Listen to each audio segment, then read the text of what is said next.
Operation success, patient dead. ఇది అందరూ సరదాగా అనుకునే మాట. అయితే అలస్కా చర్చలకు ఈ మాట సరిగ్గా సరిపోతుంది.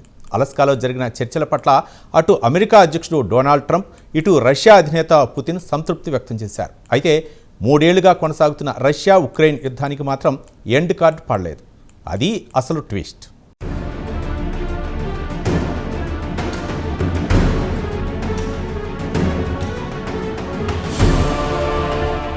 యావత్ ప్రపంచం ఉత్కంఠగా ఎదురుచూసిన అలస్కా శాంతి చర్చలు చివరకు తుస్సుమన్నాయి. 3 ఏళ్లుగా కొనసాగుతున్న రష్యా ఉక్రెయిన్ యుద్ధానికి ఈ సమావేశం ఎండ్ కార్డు వేయలేకపోయింది. యుద్ధానికి ముగింపు పలికే దిశగా ఎటువంటి పురోగతి సాధించలేకపోయింది. ప్రధానంగా ఉక్రెయిన్ భూభాగాలను రష్యాకు అప్పగించడంపై నెలకొన్న ప్రతిష్టంభనే ఇందుకు కారణంగా తెలిసింది.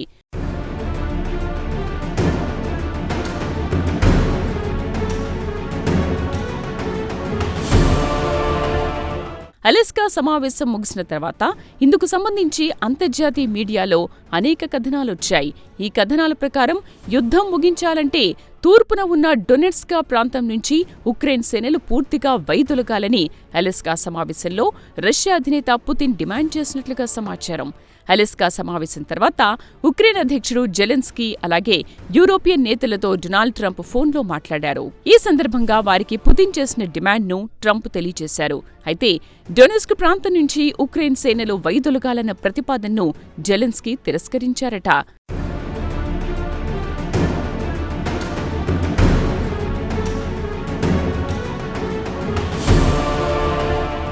వాస్తవానికి రష్యా సరిహద్దుల వెంబడి తూర్పు ఉక్రెయిన్లో డాన్బాస్ అనే ప్రాంతం ఉంది. ఇందులో డొనెట్స్క్ అలాగే లుహాన్స్క్ ప్రాంతాలు అంతర్భాగాలు. డాన్బాస్కు పారిశ్రామిక హబ్గా పేరుంది. అంతేకాదు ఈ ప్రాంతంలో మైనింగ్ కూడా ఎక్కువగానే జరుగుతుంది. బొగ్గు నిల్వలు అలాగే బొగ్గు ఉత్పత్తులకు డాన్బాస్ ప్రాంతం ప్రధాన కేంద్రంగా ఉంది. ఈ ప్రాంతంలో ఎక్కువ భాగం రష్యా ఆధీనంలోనే ఉంది. 2022లో ఈ ప్రాంతంలో అధిక భాగాన్ని రష్యా స్వాధీనం చేసుకుంది. కాగా ఇటీవల రష్యా బలగాలు ఈ ప్రాంతంలోకి మరింతగా చొచ్చుకుపోయాయి. కేవలం 30% డొనెట్స్క్ ప్రాంతం మాత్రమే ఉక్రెయిన్ ఆధీనంలో ఉంది. అయితే దీన్ని కూడా తమ వశం చేసుకోవాలనేది రష్యా అధినేత పుతిన్ ప్లాన్ లాగా కనిపిస్తోంది.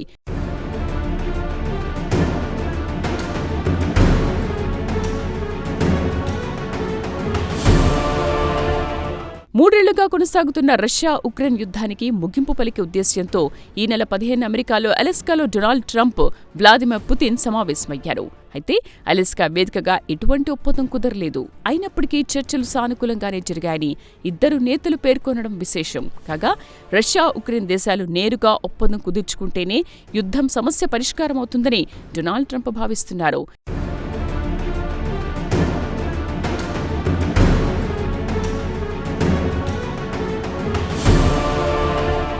కాగా చర్చల వివరాలను ట్రూత్ సోషల్ మీడియా వేదికగా ట్రంప్ వెల్లడించారు.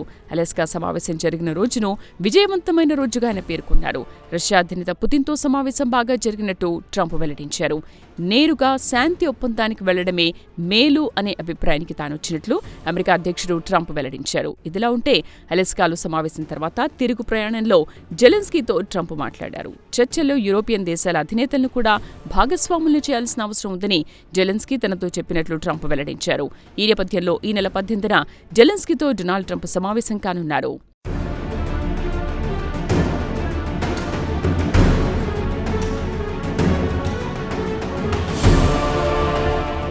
ఇదిలా ఉంటే డొనాల్డ్ ట్రంప్తో భేటీ నిర్మాణాత్మకంగా జరిగిందని పుతిన్ వెల్లడించారు.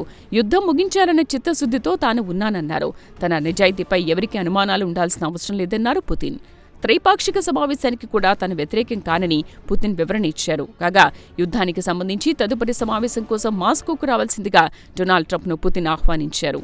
అంతేకాదు అసలు 2022లో అమెరికా అధ్యక్షుడిగా బైడెన్ బదులు ట్రంప్ ఉండి ఉంటే యుద్ధం ప్రారంభమయ్యేది కాదని పుతిన్ చెప్పడం విశేషం.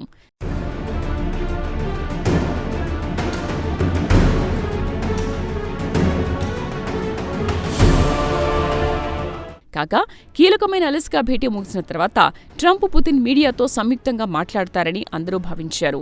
కానీ అలా జరగలేదు. మీడియా ప్రతినిధుల ప్రశ్నలకు సమాధానాలివ్వకుండా ట్రంప్, పుతిన్ ఎవరి దారిన వాళ్లు వెళ్లిపోయారు.